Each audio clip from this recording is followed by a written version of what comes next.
Hello. Hello. Okay, so we are here with Khong Ru Xiang, who is an advocate for many youth in our country. Ru Xiang, would you like to introduce yourself? Give us a short introduction. Okay. Hi, I'm Ru Xiang. I'm 21 this year, and I'm currently studying politics and history in the London School of Economics.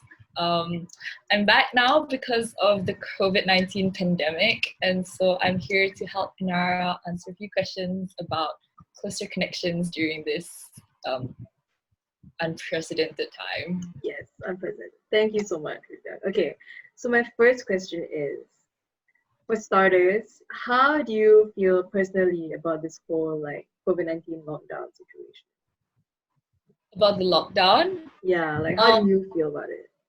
honestly, I feel like at first it was just kind of hard to adapt to not going out and all, especially like, coming home and wanting to see my friends and doing things. But after, like, I'm getting used to it. I think it's actually a really good thing, and it's like quite evident through like, the rates of recovery in Malaysia, the infection rates, and how we went from being like the worst in Southeast Asia to now one of the best. And I think it definitely shows that we're taking the right kind of precautions to combat this disease. But yeah, I'm just trying to get used to like being useful at home. Yeah, yes, yes. All right. So just for some like background story, um, before the pandemic became like a huge issue, politics was quite a big deal here, especially in like the beginning of 2020 with like Yeah. Mahathir and stuff like that. And because of that, like there were a lot of like racial riots, or not even riots, just like people um, quarreling on social media and stuff like that. But do you think any of that has changed due to COVID-19? I think there are probably still underlying tensions in the sense that there is still like unfinished business, and as we read the news daily, there are still things going on. But I think in terms of like the citizens in the country, and in terms of like people in general, I feel like it's kind of taken a little step back, and is not everyone's main priority when being safe and like keeping healthy has become such an important issue. I think it'll definitely resurface, and it is something that we'll eventually have to address. But I think right now, because of everything else that's going on, it's kind of like a matter of life and death kind of thing, especially for some people. And I think that's actually brought quite a lot of people together, just because it's like a nationwide effort for us to make sure that this disease doesn't spread in Malaysia. And she's so smart. So, okay, my next question is, when we talk about like human relationships and like relationships that are fostered between people, what do you think are the pros and cons of the lockdown on society in this topic? Okay. Maybe I'll do cons first. I guess obviously like we can't see each other, so like physical connections, catching up over like a teh tarik, or like going out to do like grocery shopping or daily things that we took for granted before. Uh, things that we took for granted before, and like the simple things we can't really do anymore. I feel like that's really quite unfortunate that we can't do those things, or make human interactions and stuff. And I feel like that's quite sad, especially for me. I don't have any siblings, so at home it's just kind of quiet. On the pro side, I think this time like to ourselves has given a lot of people a lot of time to reflect on things, whether it's like issues that they're having with themselves, or whether it's trying to reconnect with old friends. I think it's like an opportunity and just a bit of time, like extra time on their hands, to try to do more things for themselves, or try to talk to more people. Yeah. I feel like now it's like there's just time to like focus on things that you didn't have time to focus on when you were like living your life, Yeah. I mean, like And like just living your also, life normally. yeah, like, you know, you don't have to do so many things like walk or like commute to places. And so like that little bit of extra time can be spent like, you know, FaceTiming someone or playing online Scriblio or something.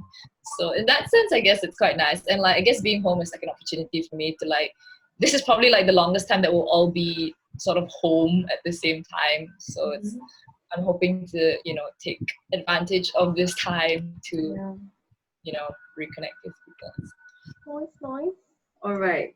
So, what is something good that this lockdown has given to you, or like, what is like an act of kindness, or just something that has made you feel good during this whole lockdown period? Ooh. I guess just being able to spend a lot of time with family.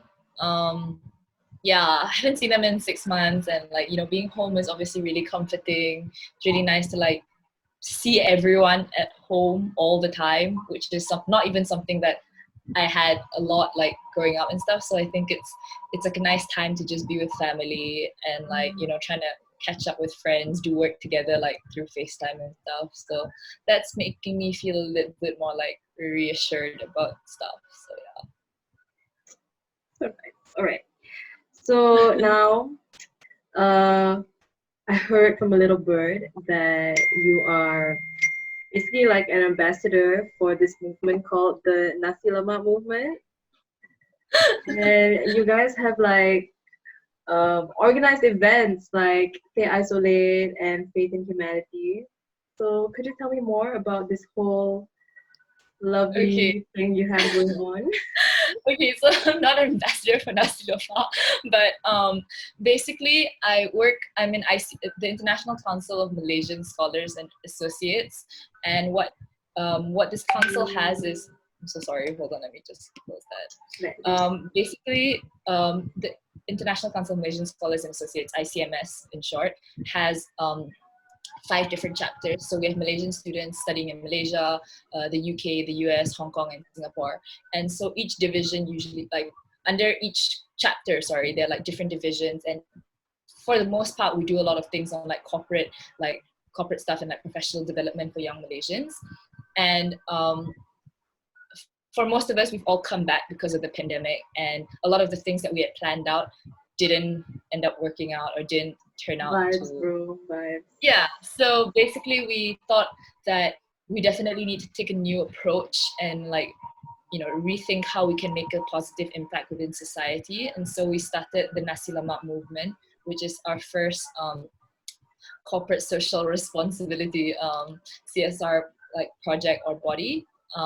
And so under the Nasi Lemak movement, about a month ago, we organized Stay Isolate. That was really great. That was basically a virtual music festival / fundraiser where we got a lot of Malaysian youth to perform. Like Inara got to perform with her band Sinja, and we got people like Arif, Talitha, a lot of students who are studying in the UK who are active members of the Malaysian societies to come sing. And basically we streamed it on Facebook, and we had like a link to a Sedunia donation page where people and you guys like went above your target, fam. Yeah, we were really grateful. We set out to raise 10,000 ringgit for Meals for Medics who work with Pusat Perubatan UM, and they want to get like COVID-19 testing kits for all the hospitals in Malaysia. And so we hope to raise 10,000 ringgit, but by the end of the weekend we had raised 30,000 ringgit. And so thanks to everyone who performed, who watched, who contributed. It was a huge success, and we're all really, really grateful that we pulled through. I mean, I think everyone else should be grateful that there are actually people who are like, you know, taking the initiative to do these kind of things so that we can help out with the bigger issue. You know, circulation is important. But yeah, I think that's about it. Yeah.